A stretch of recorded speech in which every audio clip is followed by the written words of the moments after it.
Galera, a história de Troia é uma das histórias mais emblemáticas aí da mitologia grega. Ela foi imortalizada por Homero na Ilíada, né? E adaptada para o cinema no filme Troia, em 2004. Mas acabei assistindo recentemente e eu falei, vou fazer um vídeo porque esse tema é muito bom, né? Quando começa Paris, né? O príncipe de Troia se apaixona por Helena, esposa do rei espartano Menelau, e leva consigo para Troia, e isso desencadeia a ira dos gregos liderados por Agamenon, irmão do Menelau, que convoca o seu exército para atacar Troia e resgatar a sua tão amada Helena. No campo de batalha, figuras como o guerreiro Aquiles, o Heitor, o príncipe herói troiano, que enfrentam no embate, vai muito além da guerra física. É também um confronto entre honra, destino, amor e orgulho. E vamos conversar sobre essa trama. Bom, a guerra termina com a famosa estratégia do cavalo de Troia, que permite aos gregos invadir a cidade. Troia é destruída, mas o mito permanece vivo como símbolo de paixões humanas, lealdades quebradas e consequências sistêmicas total, né? E isso é muito interessante a gente verificar nessa visão, né, do Jung, da constelação familiar sistêmica, e a gente discutir esse tema aqui no canal é muito interessante, né? Quanto isso influi para a nossa vida, né? Como as histórias ensinam para a gente, né? Você já parou para pensar que o filme Troia não é apenas sobre guerras, sobre reis, sobre heróis? E se eu te dissesse que ela fala de dinâmicas familiares ocultas, lealdades invisíveis, traumas transgeracionais que se repetem até hoje no nosso sistema? Então vamos mergulhar um pouquinho nesse épico com os olhos da constelação familiar sistêmica, da psicologia analítica de Jung também. Vamos juntos desvendar os arquétipos e desordens sistêmicas por trás da queda de Troia, né? E com isso a gente pode refletir um pouquinho na nossa própria vida, né? O quanto que isso influencia na nossa vida de hoje. Através das histórias a gente consegue aprender coisas pra gente, né?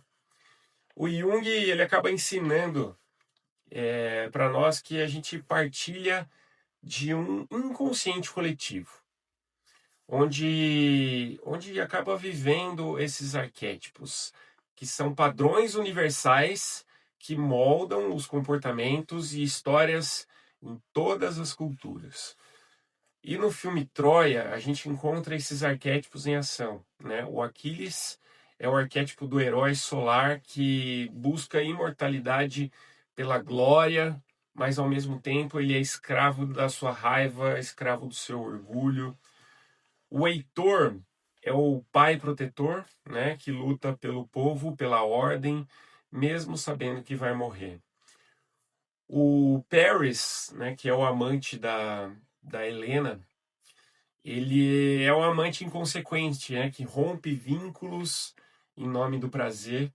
E a Helena encarna o arquétipo da ânima, né, a mulher idealizada que inconscientemente movimenta todo o enredo dessa história. Esses personagens não são apenas históricos, eles representam aspecto da nossa psique, e é por isso que a história de Troia ainda nos toca tão profundamente, né?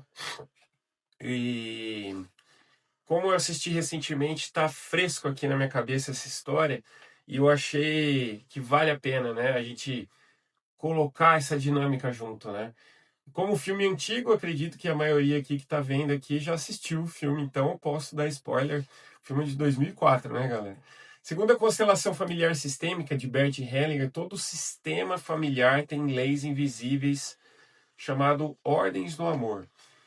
E quando essas ordens são violadas por exclusão, inversão de hierarquia, culpa, culpa não reconhecida, né? o sistema acaba cobrando um preço. E no filme Troia a gente vê isso com muita clareza, né? O Paris, ele toma a Helena, desrespeitando o vínculo anterior dela com o Menelau. E isso gera uma quebra de lealdade, um desequilíbrio que atinge todo um sistema. O guerreiro Aquiles, ele rompe com Agamenon, mas internamente carrega a dor de não ter lugar no seu sistema real. Ele é um excluído. O seu conflito com a autoridade representa muitos de nós que luta por um lugar sem sermos vistos, né? O Heitor morre por lealdade, carregando o destino de salvar o sistema, mesmo quando sabendo que ele vai ser destruído, né? Ele representa o filho que carrega os pesos que não são seus por amor cego ao seu clã. E no fim, para falar aí do cavalo de Troia, né? O cavalo de Troia entra como um símbolo do trauma que foi ignorado. Aquilo que não é olhado, que entra escondido, que destrói, acaba destruindo a casa por dentro. E essa é uma reflexão que a gente precisa fazer, né? Quantas Troias ainda existem dentro de nós? Quantas vezes a gente destrói relações, projetos? Quantas vezes a gente se destrói por dentro, mesmo por lealdades inconscientes, feridas antigas, por repetir histórias que não são nossas, né? E a visão de Jung, ela ajuda a integrar os arquétipos, dando consciência às chamadas sombras, as nossas sombras. E a constelação, ela nos mostra como restaurar essa ordem do sistema, devolver o que não é nosso e tomar o nosso lugar com leveza, com responsabilidade. E quando o herói em nós amadurece, quando o amor cego se transforma em amor consciente, essa guerra interna ela pode finalmente acabar.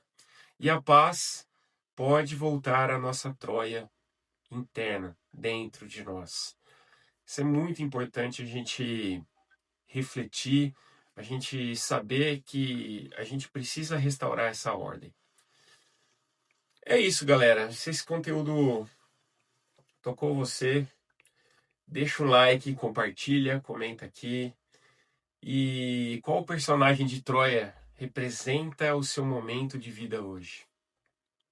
E se você quiser viver esse olhar profundo na prática, eu te convido para uma sessão de constelação familiar sistêmica comigo. O link está aqui na descrição. É só clicar lá que você entra em contato comigo. Gratidão por me acompanhar nessa jornada entre mitos, psique e cura. A gente nos vê no próximo vídeo. Grande abraço.